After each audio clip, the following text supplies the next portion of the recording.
যে যোদ্ধার গর্জনে বুনো সিংহ থরথর করে কাঁপত এবং যার তলোয়ারের এক আঘাতে আস্ত পাহাড় ধসে পড়ত, সেই অপরাজেয় বীর কেন নিজের বিজয় দেখে পাগলের মতো চুল ছেড়ছিলেন আর চিৎকার করে কাঁদছিলেন? আজ শোনাব পারস্যের মহানায়ক রুস্তম এবং তার বীর পুত্র সোহরাবের সেই হাড় কাঁপানো গল্প, যা আপনাকে শেখাবে অহংকার আর জেদ কিভাবে রক্তের সম্পর্ককেও ধুলোয় মিশিয়ে দেয়। পারস্যের প্রধান সেনাপতি রুস্তমকে বলা হতো তাজিম বা অপরাজেয়। বহু বছর আগে এক অভিযানে গিয়ে তিনি তেমিনা নামে এক রাজকন্যাকে বিয়ে করেন, কিন্তু যুদ্ধের প্রয়োজনে তাকে দ্রুত ফিরে আসতে হয়।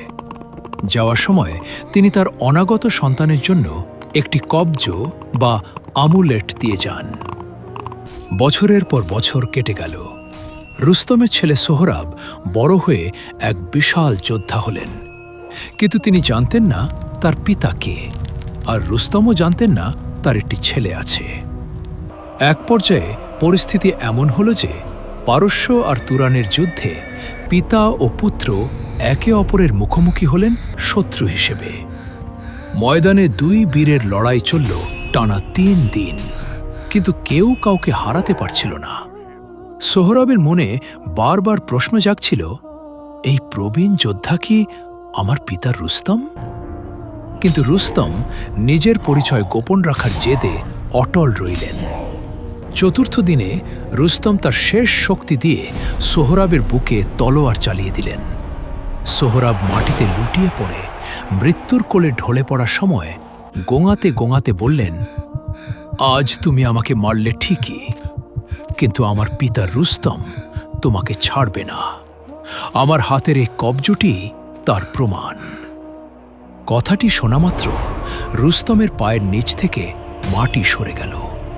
কাঁদতে কাঁপতে তিনি সোহরাবের হাত থেকে সেই কবজটি দেখলেন, যা তিনি তেমিনাকে দিয়ে এসেছিলেন। আকাশ বাতাস কাঁপিয়ে চিৎকার করে উঠলেন রুস্তম, হে খোদা, এ আমি কি করলাম? আমি নিজের হাতে নিজের ছেলেকে হত্যা করলাম। সোহরাব তার পিতার কোলে শেষ নিঃশ্বাস ত্যাগ করলেন। যে বীরকে পুরো পৃথিবী ভয় পেত, সেই রুস্তম আজ নিজের বিজয়ের ওপর অভিশাপ দিচ্ছিলেন। রুস্তমের এই গল্প আমাদের শেখায়, অন্ধ রাগ এবং পরিচয় গোপন রাখার জেদ জীবনের সবচেয়ে বড় ক্ষতি করে দিতে পারে। বীরত্ব কেবল যুদ্ধ জয়ে নয়, বরং সঠিক সময়ে সঠিক সিদ্ধান্ত নেওয়ায়।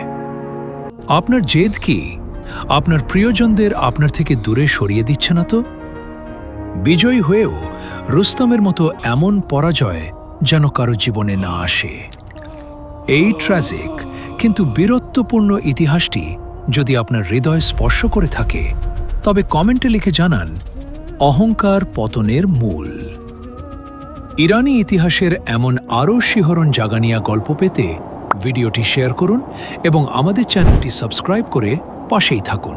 আজকের মতো বিদায় নিচ্ছি, তবে খুব শীঘ্রই আবার দেখা হবে অন্য কোনো শিহরণ জাগানিয়া বীরত্বের গল্প নিয়ে।